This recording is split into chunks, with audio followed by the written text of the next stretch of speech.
You know, Cass, there's one enduring mystery about the Beatles' sound catalog. Yes, and I think I know where you're going.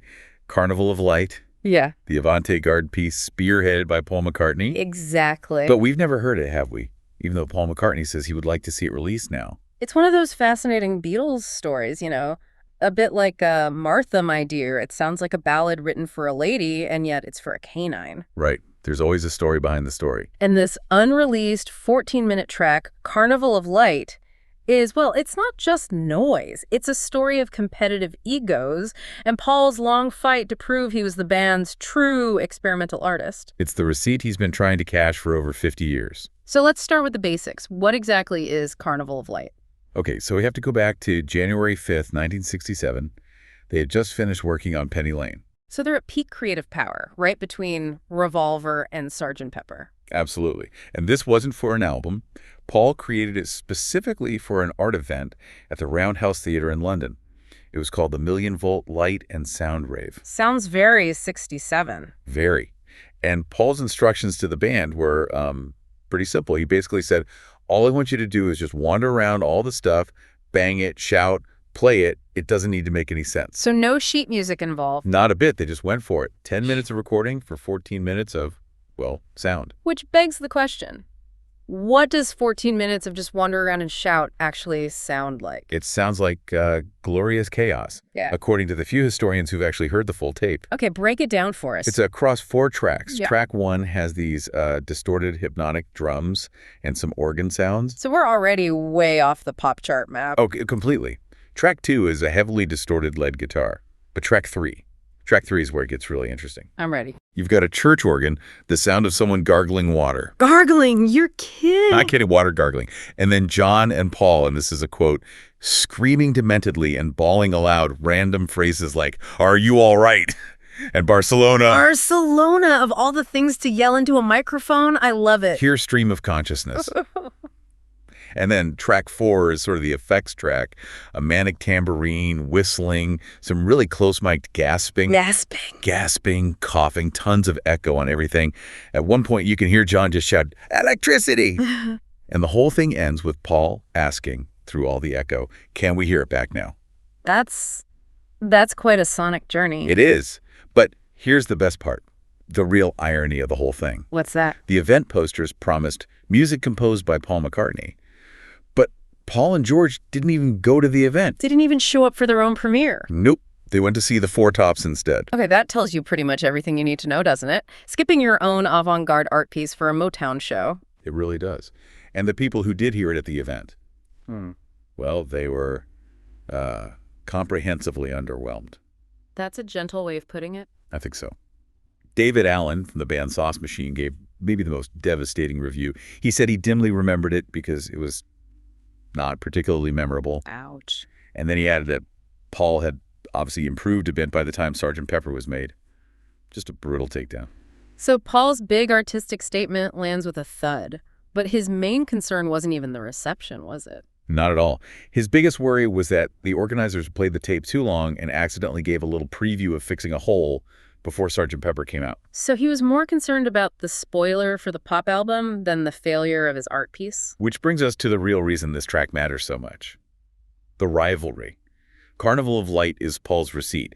It's his proof in the argument with John Lennon over who the real innovator was. Right, because public perception then and now really gives that title to John. Exactly. Because of Revolution 9, which he made with Yoko Ono in 1968 for the White Album, that 8-minute sound collage is what everyone points to. The famous number 9. Number 9. That's the one. It cemented John's reputation as the guy willing to tear down pop music. And Paul, yeah, he hated that. And this is where the incredible hypocrisy comes in. Paul hated Revolution 9. Hated it.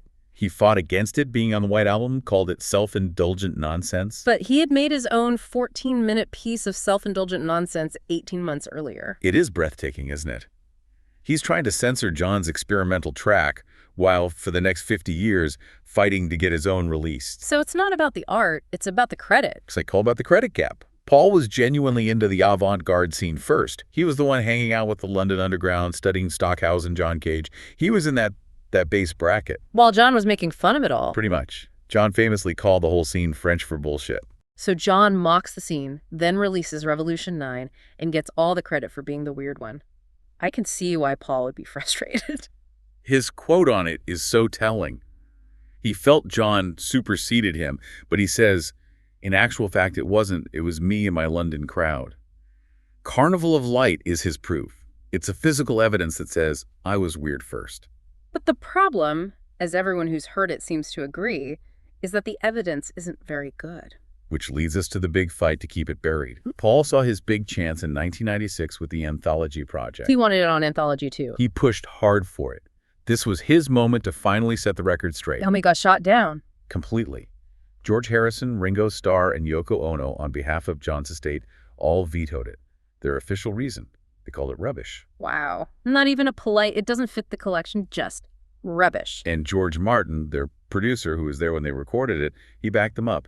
He called the original session ridiculous and hadn't changed his mind 30 years later. But was the veto really just about quality, or was it something deeper? That's the key question, and most historians argue it was about the rivalry. They knew exactly why Paul wanted it released. To prove his point. To prove his point. And vetoing it wasn't just about saying the music was bad.